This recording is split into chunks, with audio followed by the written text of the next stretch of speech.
શ્રમિકોના હિતમાં જે અભિયાન ચલાવ્યું છે તેની ગાંધીનગરમાં 80% જેટલી અમલવારી થઈ હોય તેવા દ્રશ્યો આજે ગાંધીનગરની કન્સ્ટ્રક્શન સાઇટ ઉપર જોવા મળ્યા હતા। પરંતુ સરકાર બાદ હવે સેવાભાવી સંસ્થાઓ જે છે તે શ્રમિકોને વહારે આવી છે અને સરકાર પોતાની કામગીરી કરે કે ના કરે પણ સેવાભાવી સંસ્થાઓ જે છે તેઓ શ્રમિકોને વહારે આવ્યા છે। શ્રમિકોને હીટ વેવમાં અસર થાય તો તેના માટે તેમને કેવા ઉપાયો કરવા જોઈએ તે બાબતે તેમને માર્ગદર્શન આપવામાં આવી રહ્યું છે। તો સાથે જ ઓઆરએસના પેકેટ કે જે પેકેટથી તેમને એનર્જી મળી રહે, તેમને પાણીની અંદર મિક્સ કરીને કઈ રીતે પીવું એ તમામ બાબતની જાણકારી જે છે તે સેવાભાવી સંસ્થા શ્રદ્ધા ફાઉન્ડેશન ચેરિટેબલ ટ્રસ્ટ દ્વારા હાલ ગાંધીનગરના કોબા ખાતેના ગોલ્ડન પ્લાઝા કન્સ્ટ્રક્શન સાઇટ ખાતે આપવામાં આવી રહ્યું છે। આપ દ્રશ્યોમાં જોઈ શકો છો તમામ મજૂરોને જે અત્યારે રિસેસનો સમય છે તે સમય દરમિયાન તમામ લોકોને ઓઆરએસના પેકેટનું વિતરણ કરવામાં આવી રહ્યું છે। બાળકો, શ્રમિકો, તમામ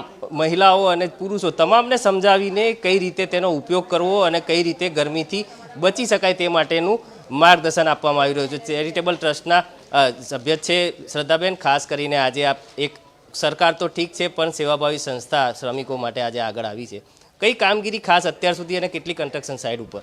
જો કન્સ્ટ્રક્શન સાઇટ ઉપર એ લોકો પાસે મુખ્યત્વે પાણી તો હોય છે અને જે રીતે Gandhinagar municipal corporation, Ahmedabad municipal corporation, અન્ય કોર્પોરેશને જાહેરનામું તો બહાર પાડ્યું છે કે 12 થી 4 વાગ્યા સુધી કન્સ્ટ્રક્શન વર્ક નથી કરવાનું અને મોરલેસ અમે કન્સ્ટ્રક્શન સાઇટ ઉપર જોઈએ છે કે ત્યાંના જેટલા પણ એમના માલિકો છે એમના સ્ટાફ દ્વારા 12 થી 4 સુધી આ કામ થતું નથી, એટલે ખૂબ સારી રીતે છે।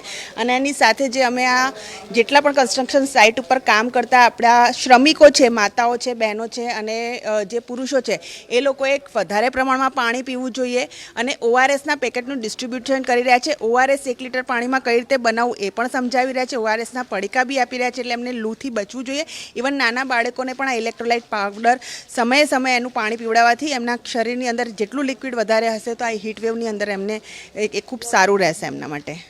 જે પ્રકારે રાજ્યમાં આકરી ગરમી વરસી રહી છે, અગન વર્ષાઓ સાથે 45 ડિગ્રી સુધીનું ટેમ્પરેચર છે તે ગાંધીનગરમાં છેલ્લા 2 દિવસથી જોવા મળી રહ્યું છે અને આગામી હજુ 3 દિવસ માટે પણ રેડ એલર્ટની આગાહી કરવામાં આવી છે। ત્યારે શ્રમિકો લૂથી એટલે કે હીટવેવનો ભોગ ના બને અને તેમના શરીરના ટેમ્પરેચરને કઈ રીતે મેન્ટેન કરી શકાય, સાથે જ એનર્જી કઈ રીતે મળી શકે તે બાબતની સેવાભાવી સંસ્થા જે છે તે શ્રમિકોને જાણકારી આપી રહી છે। તો સાથે જ ઓઆરએસના પેકેટનું પણ વિતરણ જે છે તે આ શ્રમિકોને શ્રદ્ધા ફાઉન્ડેશન દ્વારા હાલ કરવામાં આવી રહ્યું છે। જી।